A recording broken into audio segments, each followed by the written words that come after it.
hello lovely humans, and welcome back to my channel. In this week's video, we are doing something a little fun. I jumped on Instagram on Sunday and asked what some people's assumptions were about wedding planners. I know I'm a little late to the assumptions tag video, but we're here and we're gonna do it anyways. And the responses that we got were so good.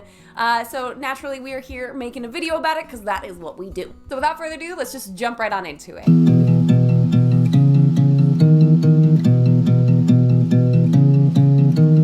There were a couple sections or categories, if you will, while going through some of these responses that kind of naturally developed. And those were personality, budget, dealing with other personalities, work boundaries, business, and personal opinions. Now, I'm gonna say for the record, obviously up front, this is just me. This is just who I am. This is my experience and how I operate as a wedding planner. So this is just like one person's response, okay?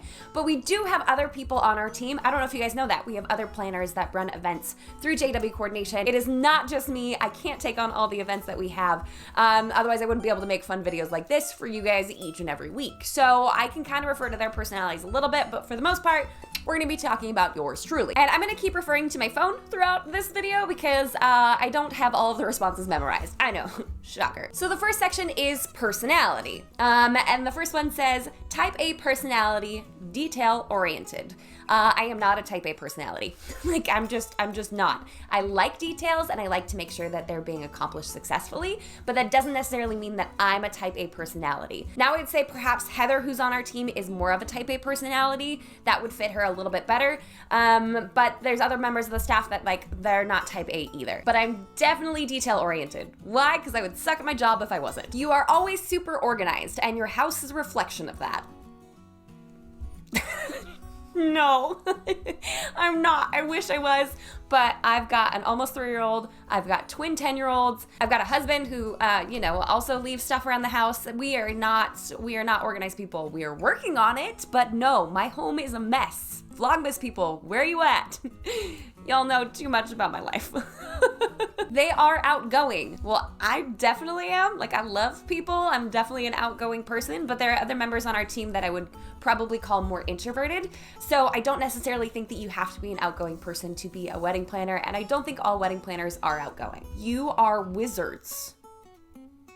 I mean, yeah, go Ravenclaw. The next section was very much budget related. This one says that I need one but can't afford one. That very likely may be the case. I know that wedding planners are not necessarily in everybody's budget, which is why I make these videos every single week, and is also why I created the master plan so you could have your own wedding planner resource online. For those of you who are new around here, it is a course that I've created where I can be your online wedding planner, and I take you through all of the steps that I take my own personal long-term planning clients through.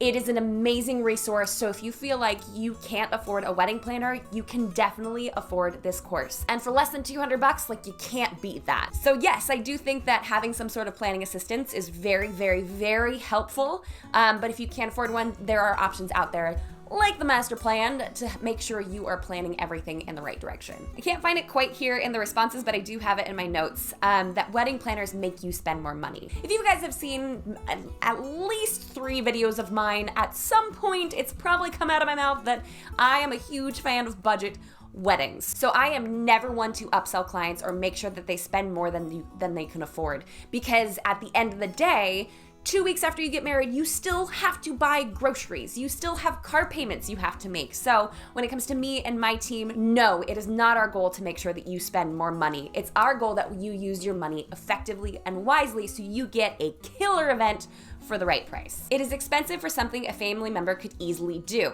I'm gonna go ahead and link to one of my videos called No, You Can't Coordinate Your Own Wedding. That will probably deep dive into that response, but as a quick little synopsis, there's a reason that we exist as professionals and we have experience in this industry and we know way more than your family member does, and we're not going to be distracted by your guests or by enjoying the experience because we're there to work. So no, that one's definitely a myth. Family members can help and they can be a huge benefit, especially if you don't have room in your budget for a wedding planner.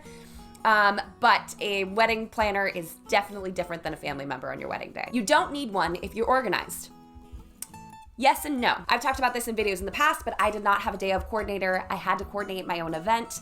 I am a very organized person when it comes to event details. I mean, there might be a bunch of laundry on the floor, but when it comes to weddings, I'm very organized. And it was still very chaotic for me. If you do choose to enlist in the master plan, that will obviously help you to be so much more prepared, but running a successful wedding day is a lot more than just being organized. This response was from another wedding planner, that we are a luxury and not a necessity. I think yes and no. I think that our knowledge of behind the scenes of events and how the wedding industry works is not something you can learn overnight. It is something that takes experience to get to know all of these details. However, if you don't have the money, you don't have the money. So you may view a wedding planner as a luxury, but for others, they may view it as a necessity. You only have rich clients and you only do high-end events. Definitely not. For the most part, our events range from about $20,000 to about $50,000. That's kind of the range that within which we typically work. There are some that are above that. There are very rarely ones that are below that. Why? Because I don't think it's a proper allocation of your funds to be spending a couple $1,000s on somebody like me if you only have 15,000 bucks. So no, we don't only work high-end events, and no, we don't only have rich clients. Our company tends to work in the more like low to mid-range events, and very rarely do we do anything that could even be classified as high-end. You charge so much so you can make a lot of money. So for the first 3 years of this business, I did not turn a profit. I invested everything back into it. Of course, a lot of it was getting the proper camera equipment and lighting because I do view this channel as an extension of my business. It was investing in editing software. And the only reason we're making money now under this umbrella of this business is because of YouTube. Like that's a huge reason why we're actually turning a profit at this point. And if you guys are interested, I'd be more than happy to do like a how much do I make type video. I personally find that stuff fascinating. I do think that it's a definite misconception that wedding planners charge a bunch of money so they can make a bunch of money. Taxes suck. Taxes are brutal for small businesses. Paying employees can be a lot, and there's a lot of money that goes out. So when you are paying for a wedding planner, you're not just paying for his or her time, you're paying for this business to run successfully. So no, we do not make a lot of money. And no, my wedding planning business is not a cash cow. Like I said, I now make more off of YouTube than I make off of wedding planning. So no. This next section is working with other personalities. That you deal with a lot of bridezillas / crazy couples. No, we have the best clients in the world. Just like the best clients in the world. And I've never really had a bridezilla type experience. I've had couples be anxious about things and be nervous and be scared and be frustrated and stressed, but all of those are understandable emotions. No one's ever been aggressive or rude about it. They just have emotions because this is an emotional time. That moms and mother-in-laws are the hardest part of the job.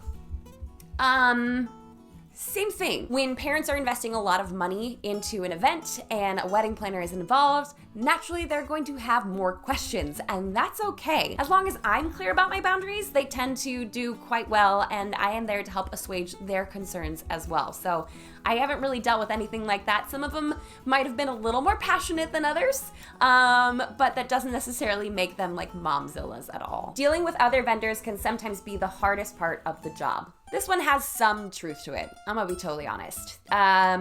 We do deal with vendors that I will probably prefer not to work with again, whether it's because of ego or because they're not understanding that it's a collaborative group effort and they're hyper-focused on just getting their job done and they're not really working with us.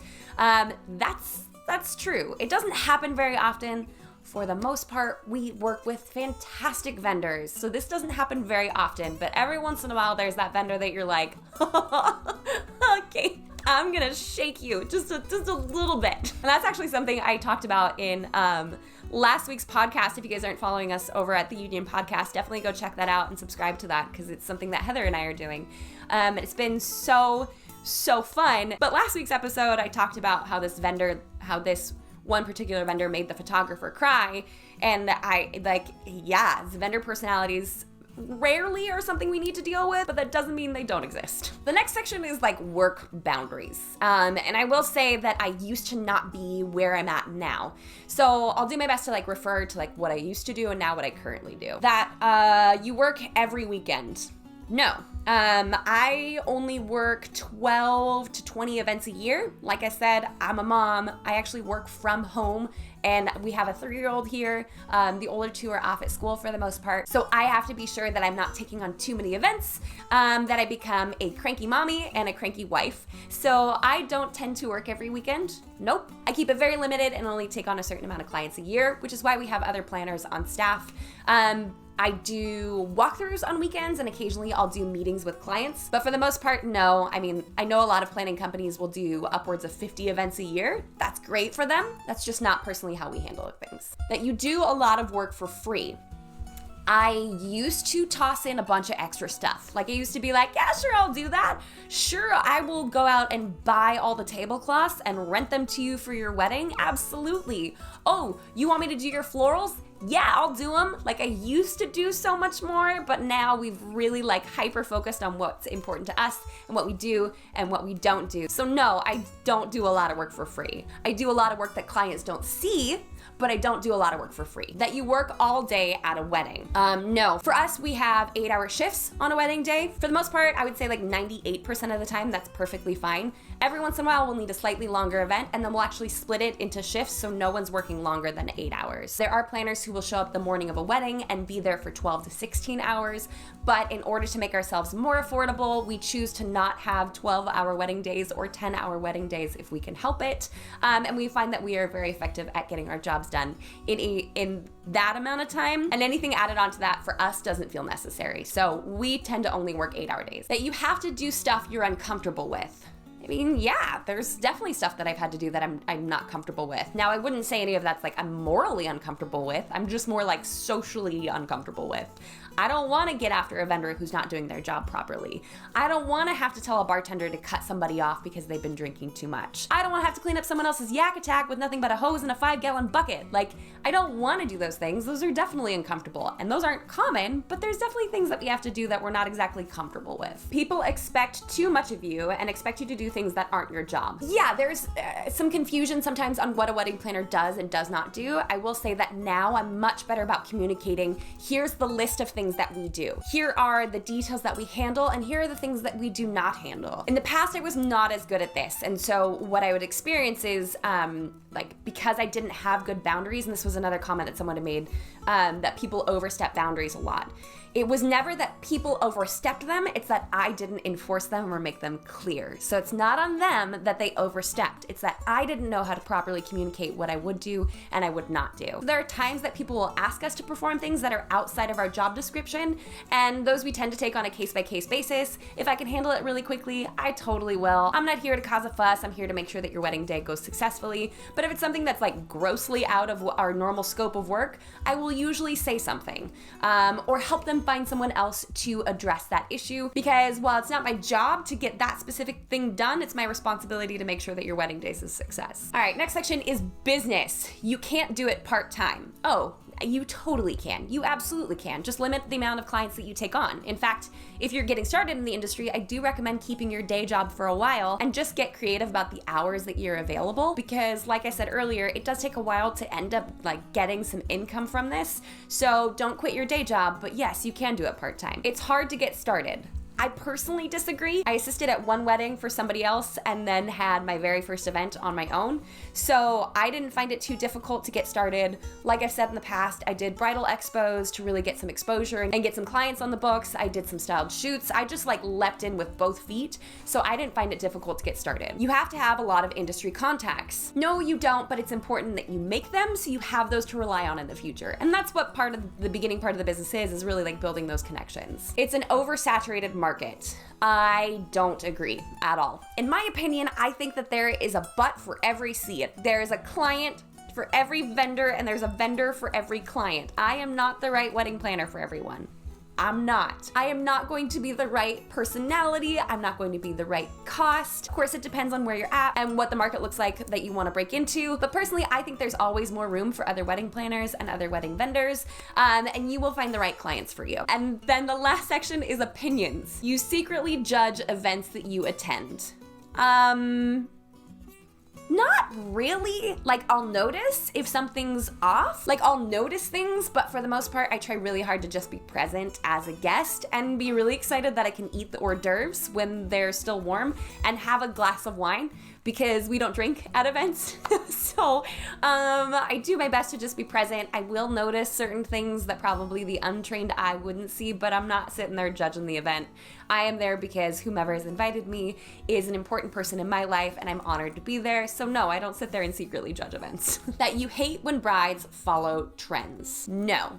I hate that brides feel like they have to follow trends. If blush and cream and eucalyptus is your vibe, great. But if you're doing it because you feel like you have to, that bothers me. I would rather figure out what style works best for you and really make sure that your style, your personality, and your love story is well displayed instead of just regurgitating something you've seen on Pinterest. Now, I draw a lot of inspiration from Pinterest. I work with my clients on Pinterest. Pinterest is a main component of the master plan as well. But no, I don't get mad when people want to follow trends. The trends don't bother me. It's when they feel like they have to. You compare events to one another. Yes, but not for the reason that you think. At the end of every event, something that I do is debrief with the people that I've worked the event with. What went well? What could we have done better? What was successful? What was not successful? And then we'll compare that to other events that we've worked. So it's not like I compare someone's color palette to another person's color palette. I compare our work and what we did and how the day went as a whole, and not as a means of judging that day or that couple or that experience, but so we can learn how to be better at this moving forward. Okay, I can't find where this one is, but it was something along the lines of it's hard to contain our own style when looking at things that we don't necessarily like. I personally don't think so for me. I would rather make sure a client's vision is pulled off than insert any sort of my own personal opinion on it unless they ask for it. And then it's just a matter of making sure their vision is complete and not making sure they change their vision to my ideal one. Oh, that light's getting aggressive. Okay. And lastly, that you only do weddings that match your style. This one's a tough one. I think that in an age of Instagram, we portray a certain style based on the events that we've worked. And what we put out there as images on Instagram tends to be the kind of inquiries that we get. Now, I would love to work like a moody, gothic type wedding, like with just dark, rich colors and the bride's in a black dress and like, ugh. But I don't think we'd get that kind of clientele because if they looked at our Instagram, they're not exactly going to be seeing stuff like that. And that's okay, but that doesn't necessarily mean I only book weddings that are my style or that are the style that I prefer. There's just a lot of consistency in the style of the events that we work because there's a lot of consistency in the style of weddings that we post. So that probably is like a whole topic for another day, but no, it's not a personal choice that we only work events that are our style. Wow, that was a very long video. I hope you guys enjoyed it. I hope I was able to dispel a couple of rumors, a couple of myths and assumptions about wedding planners. Again, it's just me. This is just my experience. There are other planners out there that charge a lot more than I do. There are other planners out there that charge a lot less than I do. There are ones that work all day long. There are ones that are absolutely type A. There are ones that are absolutely outgoing.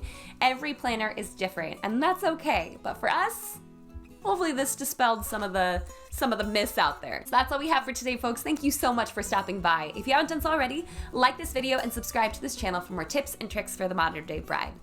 And if you happen to miss last week's bonus video, I'm gonna go ahead and link it at the end because there is something huge that happened with the wedding collaboration. So be sure to go check that out. And until next week, bye guys.